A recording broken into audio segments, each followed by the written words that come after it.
Panairi Gjakov, sa I përket lokacionit, do t'jetë këtu të sheshin Nën Tereza, cilin unë tani po shoh përballë, do t'jetë këtu dhe I ftoj gjithë qytetarët që të vinë, domethënë të na vizitojnë, sepse një blerje sado e vogël, një kontribim sado I vogël është I madh për ne dhe për të mbijetuarit. Ndërkaq sa I përket të Panairit, unë siç e thash edhe më parë, është një faqe tjetër e historisë, është një tregim I fuqizimit dhe reziliencës që kanë të mbijetuarët. Domethënë pasi për te dhimbjes, këtë dhimbje ata kanë shënduar në art. Domethënë përmes duarve të tyre ato kanë qëndisur mrekulli, unë duhet të them mrekulli, jam e dashuruar në ato produkte. Edhe unë vetëm nga fotografitë dhe mezi pres t'i shoh live që nga nesër.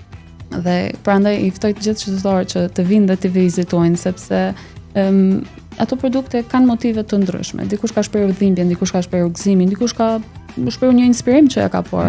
Mirë po është e rëndësishme që ata kanë marrë fuqinë që të I shprehin. Domethënë dhe të krijojnë diçka nga cila përfitojnë dhe ekonomikisht, mirë po dhe shpirtërisht. Prandaj ky fuqizimi ekonomik shpirtërisht mbi të gjitha. Vinë në balancë me njëra tjetrën, po sigurisht për të dalë deri te ky rezultat, te ky produkt, ai rrugtimi është shumë I rëndësishëm.